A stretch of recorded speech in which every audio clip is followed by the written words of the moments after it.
Thank you. Hello everyone, good afternoon. So, I've got 3 short stories to share with you. These have all come from real experiences from the previous years. I've been working as either a web editor in the old world we had before, and now into content design and leading content teams, and recently also as one web delivery manager.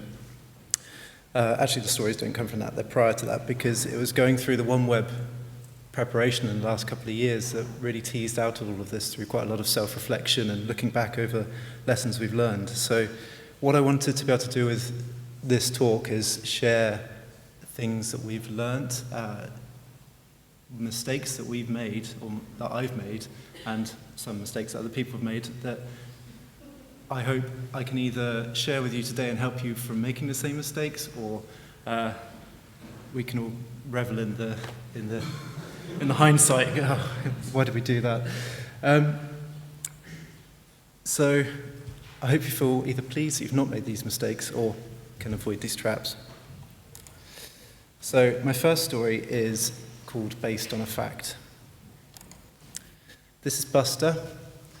Buster is a pioneering web editor. He's responsible for thousands of web pages and is bombarded by requests from all different departments and rarely gets a minute to do something proactive on the site that he actually is desperately wanting to do. He gets a moment of actual proactive chance to do something, and has a Duff page that he's desperate to fix. The Duff page has got some content on it which he knows his users should be using to convert. It's got some really good information that will help them make their application and really get into the university without any problems. But they're just not doing that. So Buster knows that he can go off to Google Analytics, get some data, and figure out what's going wrong here. So off he trots onto Google Analytics, looks through a few reports, sees that the page that he's trying to fix, the problem page, is getting lots of visitors from other pages across the site, and those problem pages seem to be working okay, but the problem page just isn't doing what it should do. Those visitors just aren't seeing the conversion content. Buster's a sharpshooter. He thinks, okay, well, I can see that people are finding this content, but obviously I'm just not getting enough people to that content, and they're not converting. So what Buster does is push the links further up on the other pages. He makes it more prominent, tries to get more people into that page. And on the problem page itself, thinks, okay, well, they're obviously not seeing it for some reason. I'm going to push it to the top of the page, put a big clickable button on it. That's going to do the trick. Conversions ahoy. Oh dear. Something's gone wrong. The other pages are now not really doing what they were doing before, and the conversions still aren't happening on this page. Bit of introspection for Buster. So what went wrong in this situation? Firstly, a trap that Buster, and I've seen this happen many times with reports that have been produced from Google Analytics, is people haven't spotted the sample size is actually really limited. They've pulled off a report quite quickly, and it's maybe got about 20% of what the actual visitors there recorded in there. So he's getting a very narrow picture of what actually happened on the site.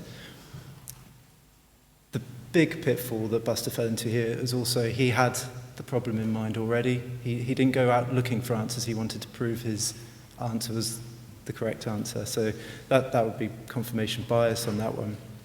And the bit where I'm leading to with most of these talks is also the intention of the visit as well.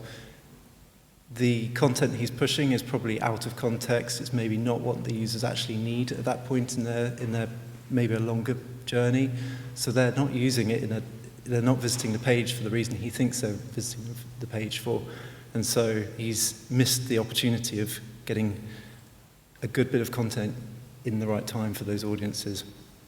So the wider context has been missed there.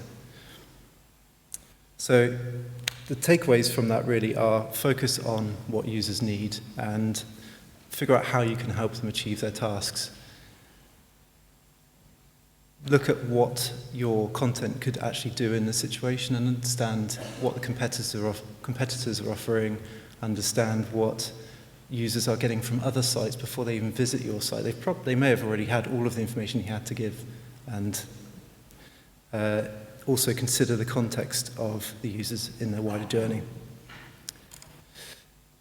Story number 2, the researcher. The researchers pointed out, well, in the team there's a researcher, someone who's really keen. They may be a budding amateur or someone who's got a bit of experience, but again, like Buster, is probably stretched working across lots of different aspects and dealing with constant demands of requests, but spots that there's a broken tool on the site. There's a bit of content that's wrong. What the researcher does is what most well-meaning people would do, is say, we need to go and ask people what they want. So they create a study, ask a bunch of questions about what features should this content have, what should this tool do, and recruit some people from maybe across campus or just send it out on social channels or some network that they have that they can get people to fill in some surveys. Brilliant. Loads of responses come in. You've got loads of quantitative data. People are ticking the boxes saying, I want feature X, I want feature Y. They're explaining why that would be the best thing they'd ever have in their life if they could actually use that tool. And so what researcher does is then hand this to the rest of the team and say, this is great, look at all this data we've got. We can actually build something with this. Let's make that broken cartwheel something awesome that we can all be proud of. Brilliant. The team sweat endlessly. They actually build all of the features into it. It starts to look like a real wagon again, and they put it live out into the world. About a week later, they come back, check on its progress. Only the sifters, the little sand sifting items have been sold. Everything else on the tool is being left unused. It's completely wasted all of those effort of tying the rope up, building the shovels. What went wrong? So, poor researchers fallen into a few pitfalls here. First one being the selection bias. Who did they ask? Why was that a good target audience for them to get responses for? That could really have could skew who they were designing the tool for. Recall bias. The people filling in that survey are probably thinking that they do one thing on the website. They don't remember how they actually went about another activity on the site. Very rose vision of how they behave on the site, a very logical, rational way. Unfortunately, our memories are very unreliable when it comes to how we actually behave on the web. So the results that the researcher will have collected would be pretty inaccurate for that. And also, when someone's filling in a survey, things do look a lot more appealing than they actually probably would be in real life. I've never found a definition for this, so if anyone has a definition, I'd love to hear it, but it's that feeling of, I'm packing a suitcase, I need to have 15 t-shirts with me for the entire week holiday. And maybe I'll just chuck the kitchen sink in as well whilst I'm leaving. And the final pitfall for the survey particularly would be along the lines of a response bias. So I've seen people filling in surveys and thinking that they may actually get a better chance of applying or completing a task if they give certain answers in the survey, and the questions asked are also need to be worded very delicately, so you're actually asking the right things. As mentioned earlier, words are incredibly important. You can really throw people off the course if you say the wrong things in a question. Okay, third and final story. Predetermined. This one I've seen a few years ago and ended up in a huge monster of content that we've been endlessly dealing with. I won't say exactly what it was, but some people can ask me later if you want to know. This is one of the hardest problems to avoid of all. It's the snowball effect, where something gets into motion, you might not even see it starting to develop, but once it's happened and it's on the move, there's no stopping it, especially if the governance isn't in place to manage it, especially if there's a lot of important people involved in the decision-making early on that aren't argued with. So, an idea is set into motion. Someone has seen a problem and they think they know how to fix it, so they create a solution and task a team to get on with it. The task is passed between the team. Everybody contributes to the idea and puts their all into thinking, well, actually, how can we make this happen? Let's make this work in the best way it possibly can. A lot of time and effort is put in. The team develop a wonderful content bucket. It's got all of the bits of content in it. It's ready to go on the site, a single contained thing. All the problems that the team encountered have been fixed, so it's a really workable thing. Goes live on the site, and again, the old problem's still there, but now there's another problem right on top of it, and people are just not finding the things because there's all sorts of options lying around. What went wrong on this one? So this is a bit of predetermination. So I've heard said by our program manager that you can give the right answers to the wrong questions. I think that's a really good way of putting this, because people have really put their all into fixing the wrong problem.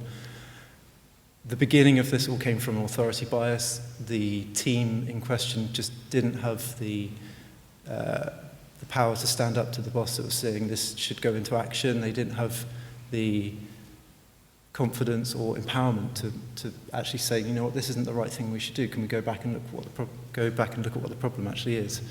This could be described as the hippo effect. So highest paid person's opinion, that's what it all defaults to. In best sense, that could be it came from someone who's very senior, they must know exactly what they're talking about, or in the worst sense, it could be it's above my pay grade, someone else should decide that for me. But in this case, it was an unempowered team that caused the snowball to carry on rolling down the hill towards the web team, who then had to implement quite a beast. So the takeaways for this would really be, as a team, understand what your users need, stick the user needs up on the wall if you can, have acceptance criteria to say these needs are based on these things that a user needs to achieve. Have that visible, because you're going to need to use it when you're talking to senior staff or trying to politely challenge a bad idea. If that snowball's already hurtled towards you and you're not going to stop it, the best things you could probably do in that state are fail early. So create something that is a very basic prototype that you can get out into the wild and get tested and see if it starts working. So use some observation testing. And the options for partnering with people who know what they're doing. So also, if you're working in a university, which all of us are, then there are lots of people across the university who could probably help. So if you've got a psychology department, if you've got a research department, they're all people you could get involved in helping solve these problems if you don't have the skills in your team already. And that was it from me. So I hope that helps you all avoid the same pitfalls, or you're hopefully feeling smug that you've never encountered those. Either way, thank you all.